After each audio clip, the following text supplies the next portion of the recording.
Another practice in the books for the Bengals on this Sunday, and Skinny, I'm going to go on a limb and say this is one of the more uneventful practices we've had for a while, but I guess this is the point in camp that you expect that. Yeah, not quite like last Monday's almost all special teams practice before they had that tough Wednesday practice, but this was pretty close. A couple of 11-on-11 periods, some red zone work, some 7-on-7 red zone work, but a lot of special team stuff as well, and you kind of expect that coming off of a game and a day off of not completely easing back into this, but giving yourself a little bit of a breather today, and maybe they do that tomorrow and have a hard practice on Wednesday before the next game. It feels like the next game is going to be right here next, and it will be on Friday.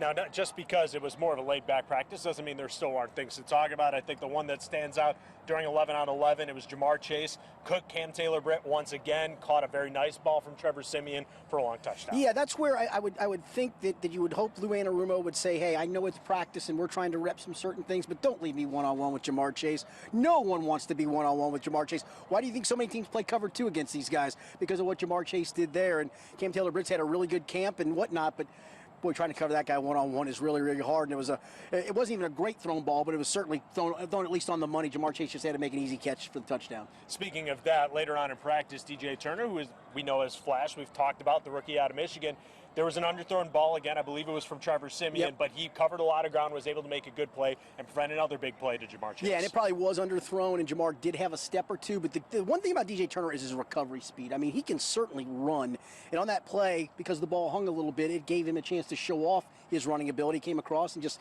made the right play to swat it away. You know, Friday night, he got beat on a double move up the sideline that Dax Hill actually made a really good play on to come across. And I think we talked to Lou Anarumo after practice, and he talked about a lot of these guys, but DJ Turner being a rookie and trying to make sure things are consistent. And that's why a lot of coaches, and Lou's one of them, he doesn't like rookie cornerbacks. He's admitted that in his past. He had Xavier Howard that he had to play as a rookie, and we know how good that guy is, and he even was tempted not to do that. But I think it's one of those ones where he just knows they haven't seen enough to be consistent. That said, DJ Turner and DJ Ivey both have been the talk of camp for what they've done as rookies, and they certainly have not had many bad practices, or really many bad practice reps for that matter. First time to talk to Lou Anarumo this camp. What were your takes away from our discussion with him? Yeah, I think a lot of the talk for a lot of us was about the unheralded defensive lineman we saw. I mean, Dominic Davis really had a great Friday night, recovered a fumble, which can sometimes be a product of luck, but he really did create that pick 6 for Tyson Anderson. He got pressure right in Sean Clifford's face. Clifford had to kind of throw a little bit sidearm, threw it late because of the pressure.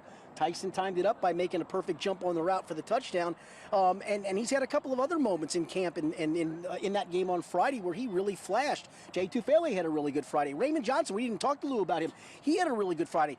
You know, they're going to have probably 3 or 4 guys off that defensive line get cut who can play. And, you know, it's a good problem to have, but there's going to be some guys on the street that are going to go to some other teams who can really play, and some of those guys showed on Friday. Dominic Davis, and he's a great story. I'm getting ready to go talk to him in the locker room here in just a little bit, but played a year of college football at North Carolina Pembroke.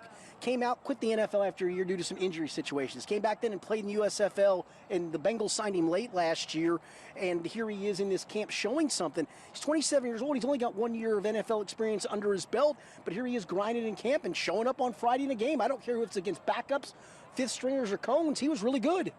Speaking of guys trying to make an impact in the NFL, Jackson Carman, I don't know, you want to call it the carousel of Jackson Carman positions. He's been a guard, he's been a right tackle. He's now at left tackle is what I'm trying to get to. He's obviously not going to start over Orlando Brown Jr., but I think this does 2 things. 1, means that Jonah Williams has won the right tackle position, and 2, maybe they're not all that happy with the backup to Orlando Brown Jr. and they want to have a little more depth. Yeah, I think it's a little twofold. I think to your point, I think the Jonah Williams conversation pretty much ended last week, but I think today was kind of the sign of, okay, we're not repping those guys equally at first team anymore. Now, maybe that changes. Maybe we see something different tomorrow, but it seemed like a significant step. I think the fact that he has repped so much at right tackle in this camp, if you think he's your swing tackle, well, that means you would have to be backing up right and left, and maybe now it's a chance to get him some more reps at left. But I do think, to your point, the significance of it is that Jonah Williams, like we all probably already knew, that competition's probably over.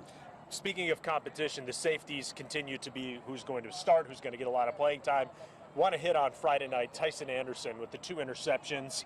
we talked during practice. You think he's probably firmly on the roster now because of that performance? Yeah, I thought he was all along anyway because they really liked him last year. And, I mean, technically he's a rookie, and they don't cut draft picks very often around here.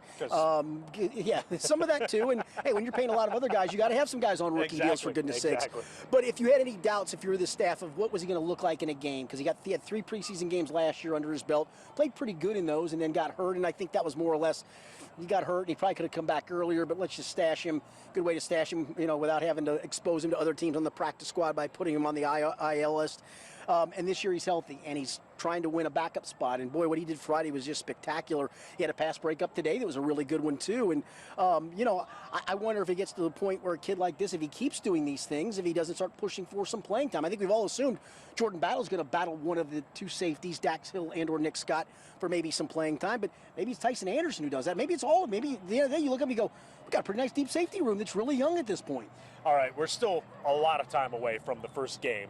But with the second preseason game, teams are going to start looking at solidifying the depth chart, who's going to be on ahead of the line, who's not, or some guys you think need to have a good week this week.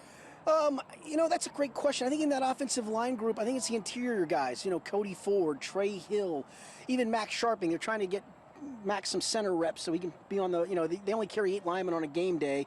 You want a guy who's probably a center guard. Sometimes it's just a center, a guard, and a swing tackle. But you want one of those guys to have some maximum depth if some kind of catastrophe happens.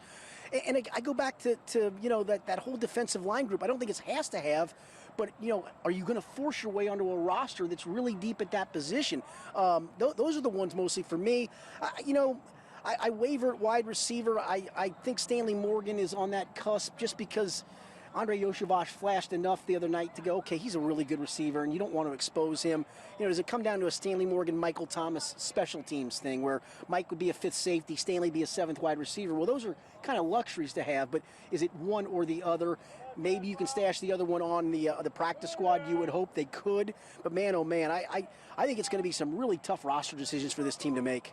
Luckily, they don't have to make them for a few more weeks. It's good to have only one cut day, I guess.